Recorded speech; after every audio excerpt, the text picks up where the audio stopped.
Assalamualaikum warahmatullahi wabarakatuh. Bismillahirrahmanirrahim. Alhamdulillahi rabbil alamin. Wabihi nasta'in wala umuri dunya waddin.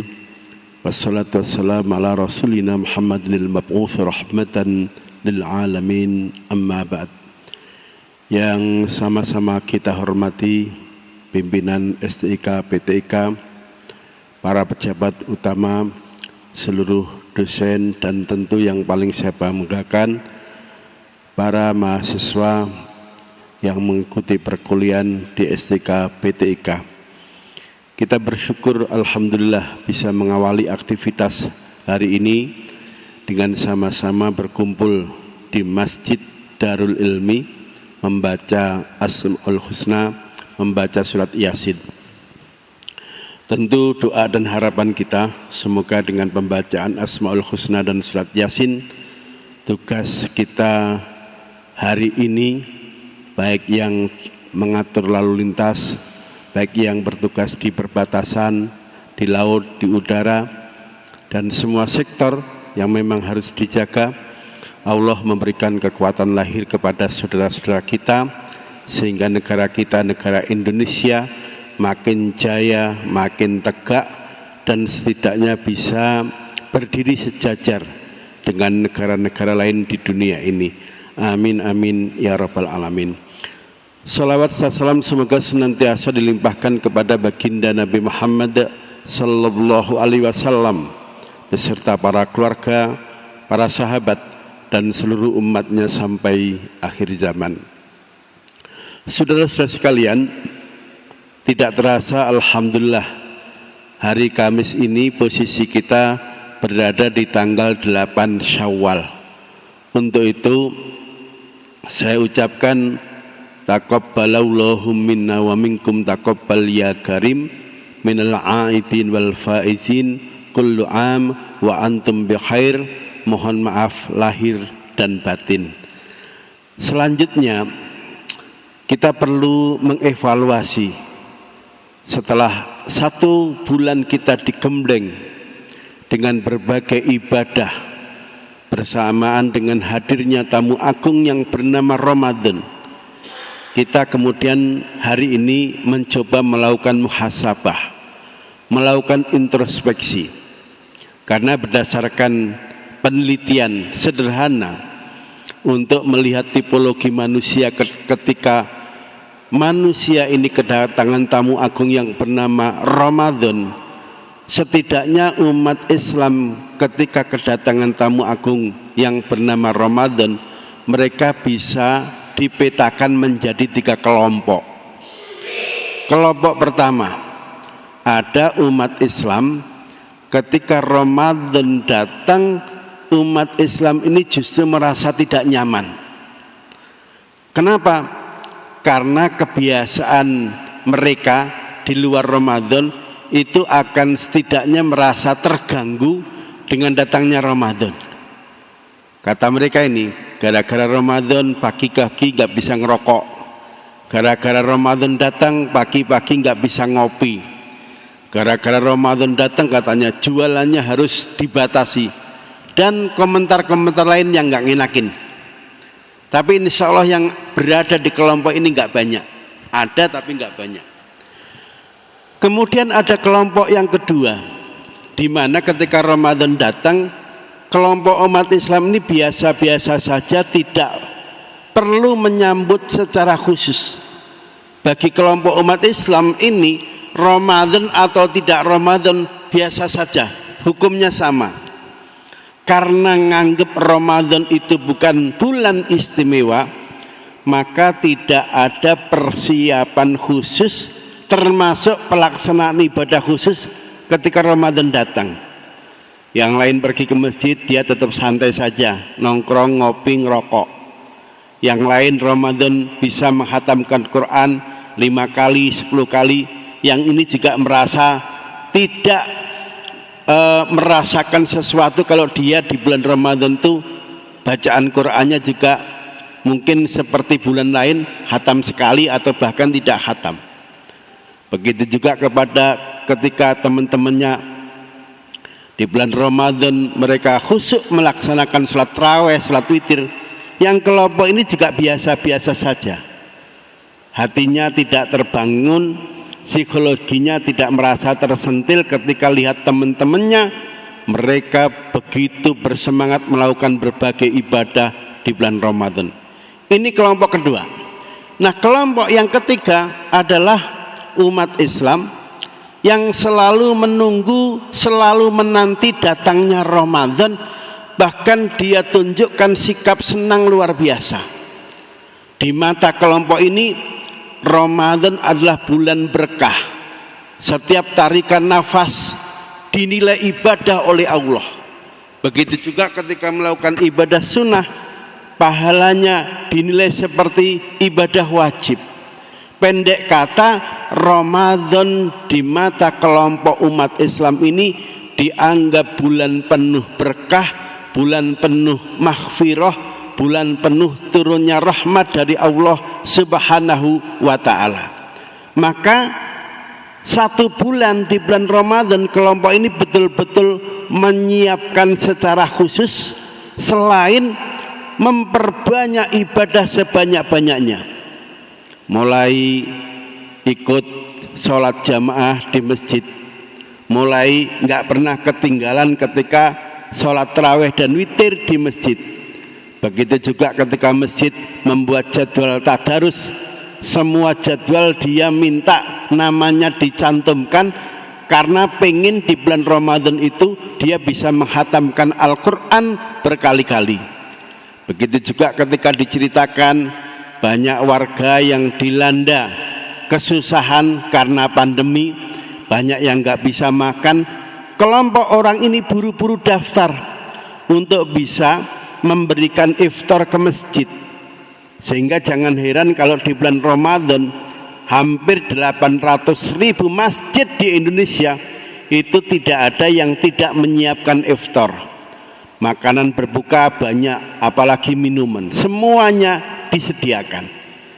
Ini adalah hasil kajian sederhana tentang tipologi kelompok umat Islam ketika bulan Ramadan datang menyambut mereka.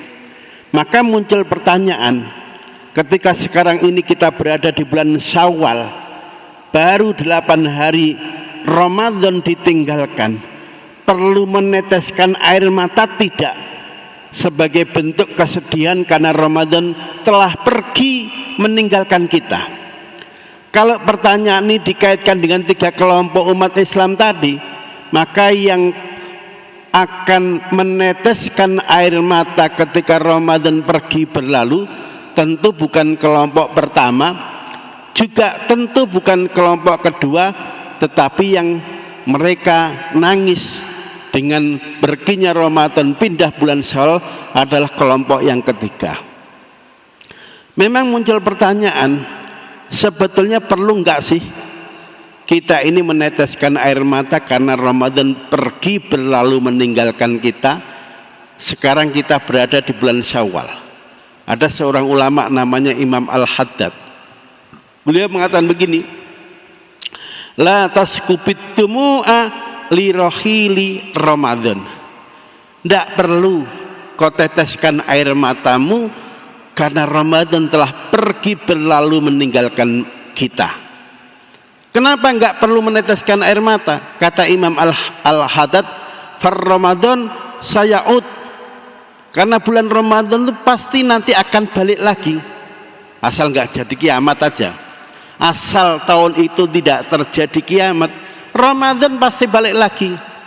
Dan terus uskubut dumu'a khosyatan ayya'uda Ramadan fa anta rahilun. Bolehlah kamu meneteskan air mata. Kenapa? Khawatir pada saat nanti Ramadan kembali tiba menghampiri kita, justru kita ini yang telah pergi duluan meninggalkan Ramadan. Jadi kata Syekh Al-Haddad, meneteskan air mata karena Ramadan baru saja meninggalkan kita, itu jangan karena khawatir Ramadan gak kembali datang. Ramadan pasti balik. Tapi kita meneteskan air mata itu justru karena kekhawatiran jangan-jangan pas Ramadan balik menghampiri kita, justru kita ini yang sudah keburu pergi ninggalin Ramadan. Jadi itu kata Imam Al-Haddad.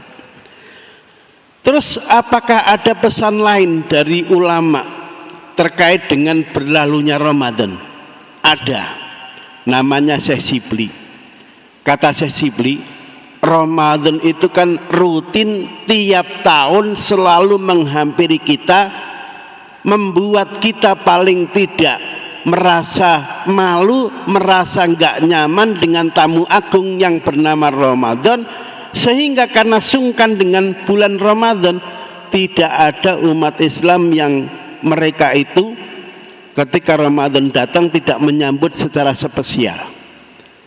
Pertanyaannya kemudian, apakah kita bisa melaksanakan berbagai ibadah, mulai membaca Quran, tadarus, kemudian i'tikaf, witir, tarawih, serta amalan-amalan sosial lainnya, itu dilakukan apa karena sungkan dengan Ramadan, atau itu dilakukan karena perasaan kesadaran diri kita ini memang dititahkan menjadi hamba Allah, mestinya mau ada Ramadan atau tidak, pengabdian diri kita kepada Allah selalu dilakukan secara maksimal, selalu dilakukan secara optimal.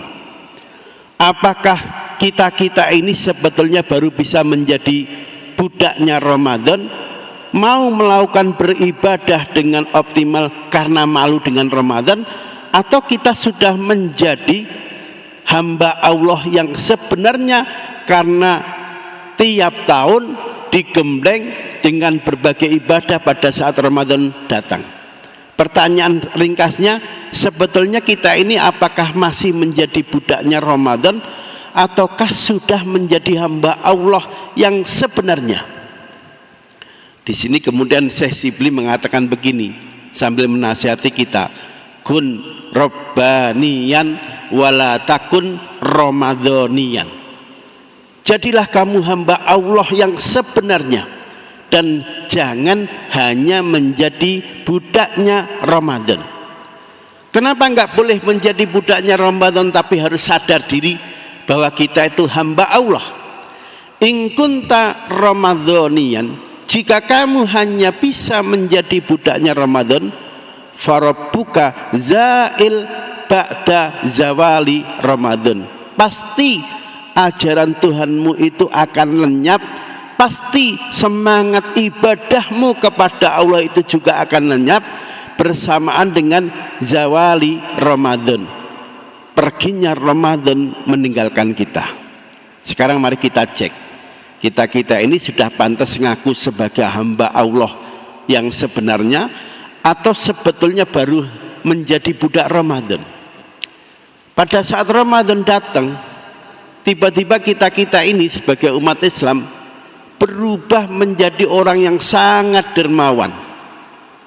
Begitu mau masuk maghrib, istrinya masaknya suruh dibanyakin. Kenapa? Nanti sebagian dibawa ke masjid untuk ngasih iftar para soimin yang mungkin dia lagi musafir. Waktu maghrib tiba posisinya masih di tengah perjalanan. Biar musafir ini nggak repot berbuka, banyak umat Islam kemudian bawa makanan ke masjid. Tidak hanya makanan, minuman dengan segala warna itu ada. Laporan DMI, hampir 800.000 masjid yang ada di Indonesia, mereka umumnya jamaah masjid itu menyediakan makanan berbuka puasa selain minuman atau setidaknya makanan kecil. Begitu juga ketika Ramadan datang, empati kita itu mudah tumbuh. Melihat pengemis pasti tangannya gatal, nggak sabaran ngeluarin duit. Ngapain? Berbagi rezeki kepada mereka. Begitu dikabarin Palestina bergolak, perlu bantuan, umat Islam tanpa dikomando mereka selalu menyisihkan, mendonasikan hartanya. Ada yang melalui HP transfer, ada yang diserahkan di lembaga-lembaga perwakilan, dan begitu seterusnya. Tapi mari kita lihat apakah semangat untuk mendermakan dirinya, berbagi, ngasih iftar, ngasih bantuan, ini tetap bertahan ketika Ramadan berlalu dan kemudian kita pindah di bulan Syawal. Ternyata fakta yang kita lihat, begitu Ramadan pergi pindah bulan Syawal, masjid-masjid yang kemarin tiap maghrib penuh dengan makanan minuman, laporan dari beberapa takmir masjid sekarang ini, padahal kita masih berada di bulan Syawal, sulit menemukan makanan begitu banyak melimpah di masjid-masjid. Padahal di bulan Syawal ini kita tahu ada sunnah puasa bulan Syawal, 6 hari boleh dilakukan terus menerus, boleh selang-seling. Karena ada yang puasa Syawalnya ngambil di depan, di tengah, di akhir. Untungnya masih ada masjid yang tetap melestarikan untuk memberikan iftar kepada shaimin, menyediakan makanan berbuka, baik makanan ringan maupun minuman, setidaknya ditaruh di kulkas. Saya termasuk yang bangga melihat Masjid Darul Ilmi ini. Di bulan Syawal ini ternyata makanan masih melimpah. Kalau nggak percaya silahkan nanti sore datang di masjid ini. Insya Allah akan menemukan minuman, makanan untuk sekedar iftar menjelang buka pada waktu maghrib, karena takmir memandang rasa-rasanya masih banyak umat Islam yang melakukan puasa sunnah di bulan Syawal ini. Begitu juga nggak usah khawatir kalau pas hari Senin, hari Kamis biasanya banyak yang puasa sunnah, silahkan mampir di masjid ini. Insya Allah akan menemukan surga seperti ketika kita berada di bulan Ramadan. Tapi ternyata masjid semacam Darul Ilmi yang selalu menyediakan iftar ini belum banyak diikuti masjid-masjid lain. Begitu Ramadan pergi, di bulan Ramadan banyak makanan, banyak minuman.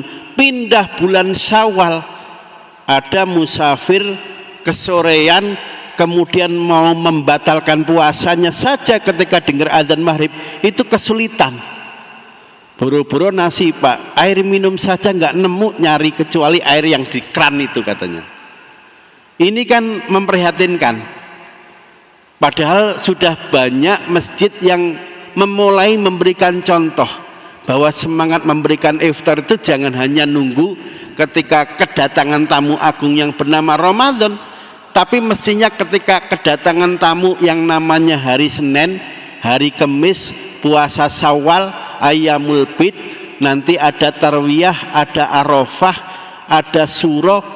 Masjid-masjid mestinya punya semangat yang sama untuk menyediakan iftar bagi umat Islam yang puasa sunnah, sebagaimana ketika umat Islam itu berada di bulan Ramadan. Jadi alhamdulillah Masjid Darul Ilmi termasuk yang mempelopori itu. Semoga diikuti masjid-masjid lain, sehingga apakah 5 tahun lagi, apakah 10 tahun lagi, masjid-masjid itu menyediakan juga iftar untuk puasa sunnah, baik puasa sunnah hari Senin, Kamis, Ayyamul Bid, atau puasa Syawal, atau puasa Tarwiyah, Arafah, Syuro, dan sebagainya. Ini satu contoh.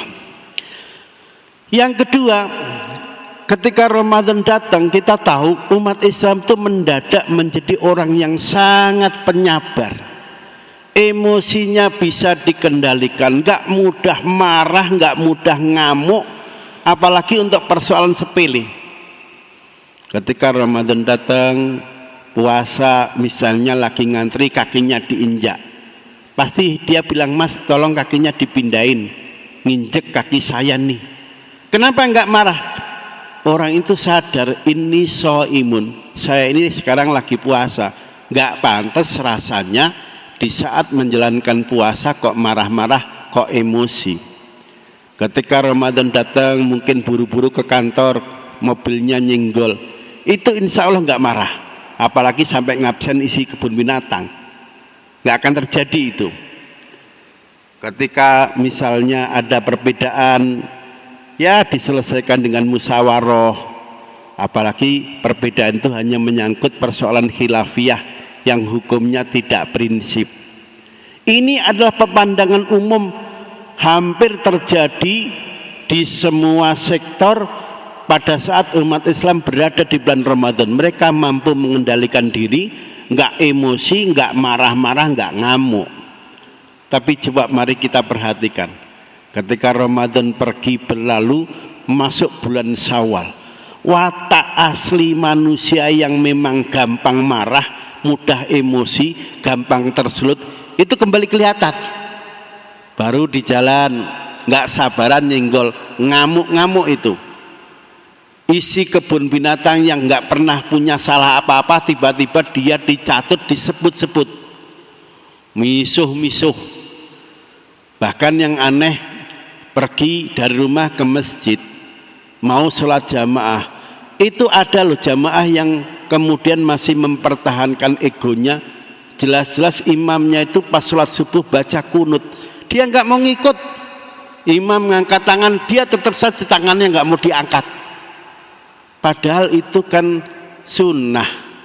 Padahal kalau kita sudah niat dari rumah mau berjamaah, maka apa yang dilakukan imam itu diikuti. Jangan kemudian ngotot-ngototan, pokoknya saya nggak mau kunut, biarin saja imam mau kunut. Nah ini lucu. Sebaliknya kalau kita biasanya kunut, tahu kunut itu hukumnya sunnah abad, kemudian imam nggak baca kunut, jangan jadi makmum ngotot kunut sendirian. Ini sama aja nih, makmum yang tidak tahu keadaan. Terus gimana Pak kalau makmumnya ngotot kunut sendirian, sampai imam sudah rukuk dia belum rukuk karena ngejar kunutnya, bisa-bisa sholatnya makmum ini batal. Nah terus gimana tadi dengan yang imamnya kunut, dia nggak mau kunut? Minimal, meskipun mungkin sholatnya nggak batal, minimal itu yang makmum yang nggak mau ngikut gerakan imam, dia kehilangan keutamaan berjamaah. Lah ngapain kamu capek-capek dari rumah mau jamaah, kok ternyata setelah niat jamaah nggak mau ngikuti imam? Lucu. Maka disinilah pentingnya kita belajar nyari guru yang betul-betul bisa membimbing kita. Padahal tokoh-tokoh nasional itu sudah memberi contoh. Bagaimana Pak Hamka misalnya di Kebayoran Baru sini, kalau sholat di Al-Azhar subuh nggak kunut, tapi begitu beliau menjadi tamu datang di salah satu pesantren di Gontor Jawa Timur, ditunjuk jadi imam subuh, beliau balik badan dulu nanya, kalau subuh kunut enggak? Dijawab iya. Akhirnya apa? Pak Hamka yang biasanya di sini nggak kunut, karena menghormati masyarakat yang di situ umumnya subuh pakai kunut, beliau mimpin ya pakai kunut. Jadi mestinya kita ini belajar arif, belajar bijak, jangan hanya mengedepankan nafsu atau ego pribadi sehingga sampai-sampai orang itu nggak paham filosofi berjamaah. Kalau memang niatnya sholat mau berjamaah, maka sebagai makmum hukumnya wajib mengikuti gerakan imam, jangan ngeyel sendiri. Termasuk misalnya imam lupa sholat duhur, masuk rakaat kedua, sunnah duduk tahiyat awal, lah ini lupa bablas berdiri. Apa Pak sikap kita sebagai makmum? Ya ingetin imam, udah Pak, nggak ngerti, imamnya nggak dengar. Terus imam tetap nekat berdiri, apa saya ngikut berdiri, apa saya tetap duduk saja? Jawabannya karena yang ditinggalkan imam itu sunnah, maka tugas makmum tentu ikut berdiri ngikuti imam. Kalau makmumnya ngotot tetap duduk padahal imamnya sudah berdiri, ini yang makmum karena nggak ngikuti imam, sholatnya bahkan bisa dihukumi batal. Jadi seperti itu. Contoh yang ketiga, di bulan Ramadan umumnya umat Islam itu mendadak sangat akrab dengan Al-Quran. Ada yang khatam 5 kali, ada yang khatam 10 kali. Bahkan ada seorang kiai yang kalau berada di bulan Ramadan semalam terawih itu menghatamkan Quran 30 juz. 30 juz mulai jam berapa Pak terawihnya? Ya dari jam 8 sampai sekitar jam 4, setengah 4. Kira-kira kita kuat nggak nyobain semalam terawih, nggak sekedar ngikuti imam yang membaca surat Al-Quran 1 juz, ini bahkan sampai khatam 30 juz. Di mana-mana masjid ketika Ramadan datang membuat jadwal tadarus.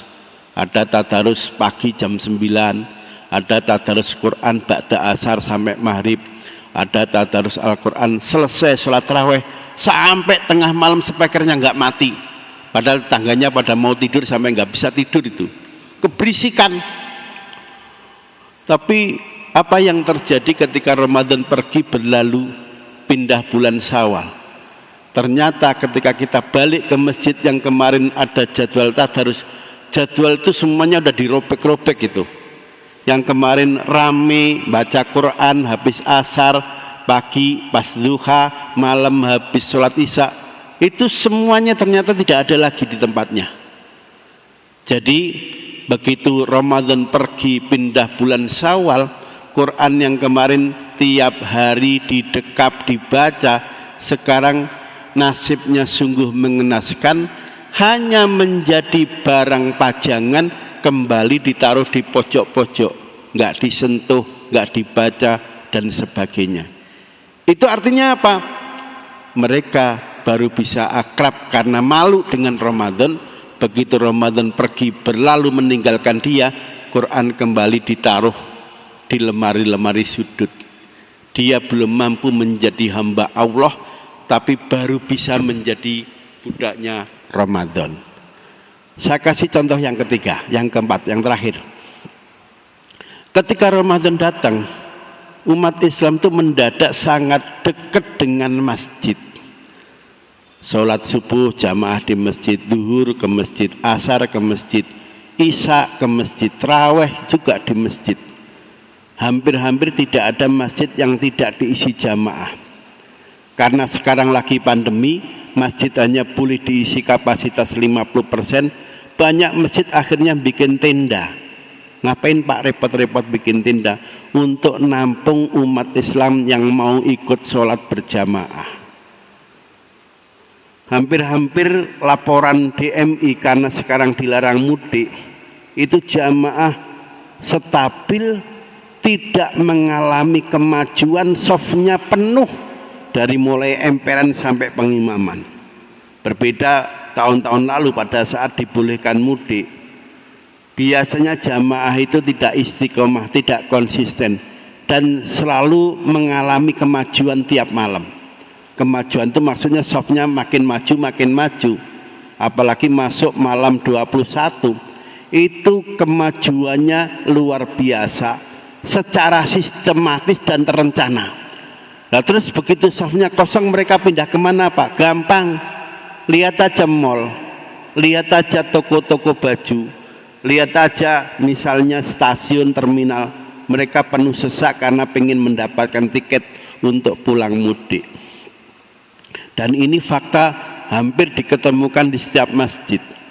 Tapi coba mari perhatikan, begitu Ramadan pergi berlalu pindah bulan Syawal, masjid-masjid yang kemarin penuh sesak setiap saat, sekarang masjid itu kembali ke watak aslinya, gede, megah, besar, tapi jamaahnya tidak lebih dari 3 baris, 4 baris.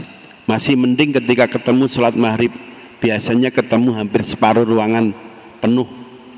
Tapi begitu pindah waktu subuh, ada laporan softnya itu bahkan sampai dibuat seperti barisnya hansip, 1, 2, 3. Lah kenapa kok begitu Pak? Iya, karena yang sholat hanya 4 orang, 1 yang azan, 2 imamnya, 3 marbutnya, yang 1 lagi yang para musafir yang ketiduran sholat di masjid.